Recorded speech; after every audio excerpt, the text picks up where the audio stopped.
Lucas, capítulo 1, os versos 46 a 55, está escrito: Então disse Maria: A minha alma engrandece ao Senhor, e o meu espírito se alegrou em Deus, meu Salvador, porque contemplou na humildade da sua serva. Pois desde agora todas as gerações me considerarão bem-aventurada, porque o poderoso me fez grandes coisas, santo é o seu nome. A sua misericórdia vai de geração em geração sobre os que o temem. Agiu com o seu braço valorosamente, dispersou os que no coração alimentavam pensamentos soberbos, derribou do seu trono os poderosos e exaltou os humildes, encheu de bem os famintos e despediu vazios os ricos, amparou a Israel, seu servo, a fim de lembrar-se da sua misericórdia a favor de Abraão e de sua descendência para sempre, como prometera aos nossos pais. Cantar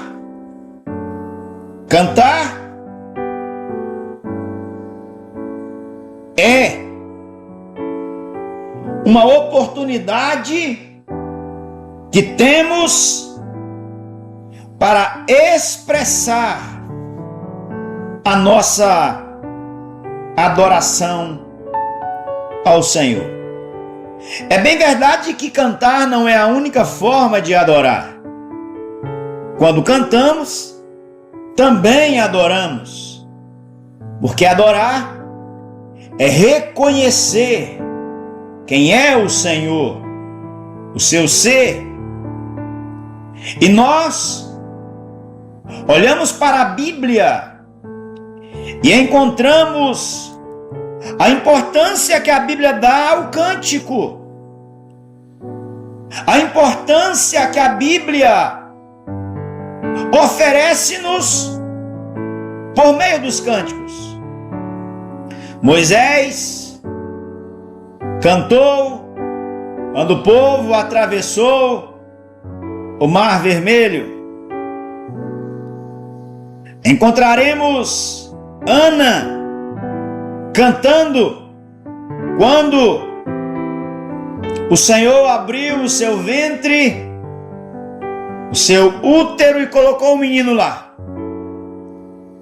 Encontraremos o rei Ezequias cantando quando Deus o curou daquela úlcera, conforme o relato do profeta Isaías. Encontramos o apóstolo Paulo e Silas cantando à meia-noite na prisão. Encontramos os seres celestiais, os querubins, os serafins, anjos, arcanjos, miríades que povoam os céus, adorando o Cordeiro que foi morto desde a fundação do mundo. Encontramos o evangelista Lucas aqui narrando pelo menos 4 cânticos. Os versos que li, do capítulo 1, 46 a 45. O cântico de Maria, conhecido como Magnificat, magnífico. Os versos 67 a 80 deste mesmo capítulo.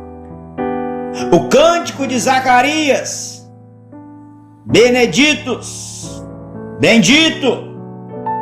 O cântico dos anjos, capítulo 2, verso 14, Glória in excelsis Deo. E o cântico de Simeão, capítulo 2, versos 29 a 32, a expressão em latim, Nunca dimittis. Aqui, no início do Evangelho de Lucas, quatro belos cânticos que nos trazem mensagens de salvação, fé e esperança. Encontramos Maria, Zacarias, os anjos e Simeão adorando ao Senhor por meio das canções.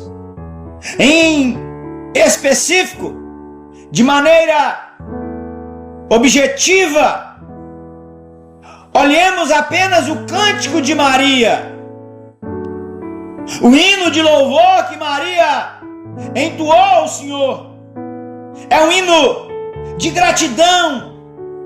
Você deve lembrar o contexto, o que está aqui, o pano de fundo, o background da passagem. Ela recebeu do Senhor. Ela tem a informação da parte do Senhor que ela será bem-aventurada, que no ventre dela o Senhor gerará um ente santo por obra do Espírito. Dela nascerá o menino Jesus, o Salvador, aquele que o Senhor enviou para cumprir as promessas ditas e proferidas pelos profetas da antiga aliança. E ela, cônscia, sabedora do que aconteceria, do que viria, ela então apresenta um cântico de louvor ao Senhor. E ela canta as Escrituras. É importante observar que a adoração correta, os louvores corretos, os cânticos corretos, eles estão na Bíblia. Há um livro de cânticos, de hinos na Bíblia, o livro dos Salmos. Maria, ela apresenta a sua ação de graças a Deus. E ela entoa um cântico bíblico, um cântico com base veterotestamentária. Veja que Maria então, na sua adoração, no seu cântico, nós encontramos 4 estrofes que estão muito claras. Dos versos 46 a 48, ela canta, ela louva a Deus por aquilo que Ele fez por ela, por aquilo que Ele realizou em sua própria vida. A minha alma engrandece. Então ela chama o Senhor de Senhor. Ela disse: o meu espírito se alegrou em Deus, meu Salvador. Aqui nós tiramos uma doutrina bíblica. Qual doutrina bíblica? A doutrina de que Cristo é o único Salvador. Porque Maria, aquela que é considerada e é bem-aventurada dentre as mulheres, ela chama a Cristo de seu Salvador, seu Redentor, aquele que morreria por ela e que daria para ela a vida eterna. E ela disse: porque contemplou na humildade da sua serva, pois desde agora todas as gerações me considerarão bem-aventurada, porque o poderoso me fez grandes coisas. Maria, ela entoou um hino de louvor ao Senhor por aquilo que Ele fez por ela. Você pode agora entoar um hino de louvor a Jesus por aquilo que Jesus fez por você. Você pode reconhecê-lo como Senhor, você pode reconhecê-lo como o benfeitor, você pode reconhecê-lo como seu Salvador, como seu Redentor, você pode reconhecê-lo, você pode louvá-lo por aquilo que Ele fez por você. Veja de onde Ele te tirou, veja o que Ele lhe deu, veja o que Ele lhe ofertou, veja, olhe para a sua vida e contemple as maravilhas que Jesus fez na sua história. Mas mais do que isso, Maria não louva a Deus apenas por aquilo que Ele fez por ela. Maria louva a Deus porque a misericórdia dele, do Senhor, se estende sobre as gerações que temem a ele. Os versos 49 e 50, porque me fez grandes coisas, o poderoso e santo é o seu nome, a sua misericórdia vai de geração em geração sobre os que o temem. Ela olha para a linha do tempo, ela olha para a história, ela olha para o ontem, ela olhou para aquilo que acontecera, e ela então abre a sua boca, ela então abre os seus pulmões, ela então conclama, ela glorifica, ela exalta, ela enaltece, ela bendiz, ela louva a Deus por causa da misericórdia. Ou seja, Deus não impõe sobre nós uma pena por causa da sua misericórdia, Ele mitiga a nossa sentença através de Cristo Jesus, nosso Senhor e Salvador. Ela adorou por aquilo que Deus fez por ela. Ela adorou por aquilo que o Senhor manifestou de forma misericordiosa sobre as gerações que o temem. Mas ela adorou também, ela louvou também, ela cantou também, ela abriu a sua boca também.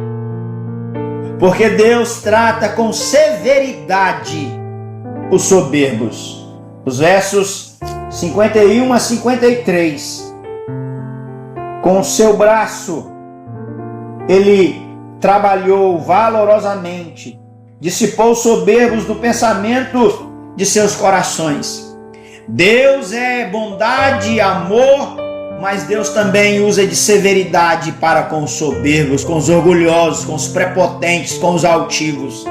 Por fim, Maria, ela louva, ela adora, ela canta, ela glorifica a Deus, porque Ele cumpriu a promessa da aliança feita a Abraão, enviando aquele que abençoaria todas as famílias da terra.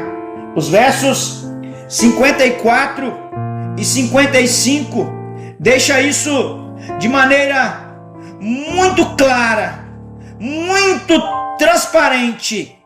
Maria, ela olha para a história e ela percebe que Deus, Ele cumpriu a promessa feita a Abraão.